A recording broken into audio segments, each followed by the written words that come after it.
This is Gothic's room here, and we work our way through the rest of the Death Knight wing until we get down to 4 Horsemen, which at this point is our last boss before we get to Sapphiron and Kel'Thuzad. So, the 4 Horsemen is like one of the, I would say one of the hardest bosses in the in Naxxramas, which is why most guilds probably would do this fight as the last fight before Sapphiron, because it's just a very complicated fight. So what they got here is they got everybody parked under this pillar to not aggro the bosses up here, which means you would have to go in this direction and approach from this angle. I don't know why they would choose to do this. The gains for this, in my opinion, doesn't outweigh the risk of someone fucking it up. So I would just aggro like straight on. But props to them for making it work, I suppose. Alright, so what they got here is we got the 4 bosses. And these bosses will need to be brought to 4 corners of the room. They have different abilities, but they don't have that many abilities. So there's really not that much to keep track on. There are 2 of the bosses that deal fire damage. That one is Thane, and the other one is Mograine. And then there's one that does shadow damage, and there's one that does holy damage with their special abilities. And they do physical damage with their melee attacks. So we got basically we got the room chopped up into 2 groups, basically. So we got these 2 bosses down here. They're gonna have 2 tanks. Well, there's basically 4 tanks taking care of this side of the room, and 4 tanks taking care of this side of the room. And these guys up here, they're the ones doing fire damage. So for the 4 tanks that are up here, they could use like some, if they have some epic quality fire resistance gear, that probably wouldn't hurt, because yeah, there's gonna be plenty of fire damage going on up here. However, there's no fire damage going up here or going up down here, so the 4 tanks down here just wear their tanking gear. So what it says here, players must stand on the safe spot to avoid getting marks. Now, what are marks? Like every boss here deals every, I believe, 12 seconds, they cast a mark on everybody who is within this radius. But this one up here, everybody who's standing within this radius, they get a mark. And the more marks you have, the more damage you take. And this damage is exponential. So you will not be standing in there for more than, I believe, 2, max 3 marks. Then you will really need to get the fuck out of there, because a 4th mark, you're going to be close to dying every time. So probably by the time you get your 3rd mark, you will be back to the safe spot before the 4th mark hits. But maybe our officers have some other way of doing it. Some guilds say 2 marks, other guys, others say 3 could work, or whatever. The point is that you're going to be running a lot in this fight, because you need to get back to the safe spot all the time.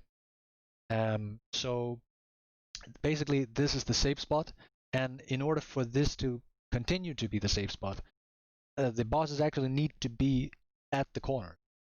Because you can't just move the bosses around as a tank, you're gonna fuck up the safe spot, that's gonna be a wipe. So that's rule number 1. Then we got our second picture here, that's what I meant with 2 groups. We got, this is the direction that we're gonna be moving. Again, I haven't talked with the officers, maybe they have another way of doing it. I hope they speak up, they do. We got our red or our orange here. This is the tanks and the groups going up here to the fire bosses, and then we got our other team of tanks going down here. Now we also have our whole healer team. The healer team will do this completely different. They're gonna go from boss to boss, but they're not gonna go all at the same time, right? We need to spread them out. So what will happen is every mark, someone will have to move.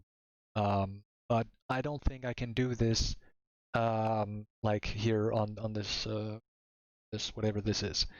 This is something that we would practice, like when we get there, before we go into the four horsemen, we would practice the moving about in this area here or whatever, right? In this here, we would imagine that we're inside this room, and then we will practice, say, okay, the boss is here, there's a boss here, and so on, and then we practice running back and forth to where we need to be, so that we don't have to blow all our consumables figuring it out. So by the time we actually do make the pull, you hopefully have a good idea of how you need to be moving about. Again, it's much easier to do when you're actually in there and can see characters moving and can call stuff out. So I don't know so I could do it. But anyways, let's take a look and see how they're doing it here. So this is their first pull, and they're spreading out the bosses quickly, getting them into position at the corners. We got some people at the safe spot, and we got some people at the bosses. That's mark number 1, right? The mark number 2 is about to happen here. Again, we got the video speeded up here. Standing at the safe spot, nothing going on here, but now we're moving out. And this guy seems to be the tank here, right? So he's got the aggro now. Ideally, you want to move all the way into the corner. This is probably also good. So what we got here is a meteor coming down. That's the special ability at Thane. So the meteor works the same way as the meteors do in AK-40 and AK-20, which means that the damage is split amongst the players who are in close range. This sets a requirement for the people running in and out, in that we know that the tank can't move, right? Because if the tank moves, then the boss moves, they break the safe spot. So the tank can't move until another tank has come and replace him. Okay, that's info number 1. Info number 2 is the melee and the damage dealers cannot leave the tank by himself, because if the meteor lands while there aren't any soakers around, the tank dies, and then it's a wipe. This right here, this meteor is gonna be the thing that's gonna cause most wipes. It's people running out when they shouldn't be running out, and tanks running in and taunting the boss. The other tank is going to his safe spot, but not realizing that the taunt actually resisted.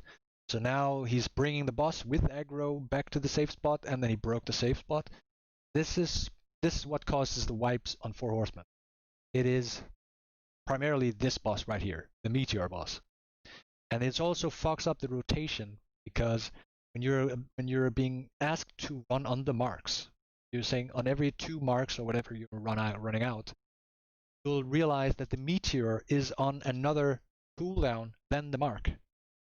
So if you run out when you're being asked to do it, when the mark hits, but the meteor hasn't landed yet, then you're pretty much killing the tank.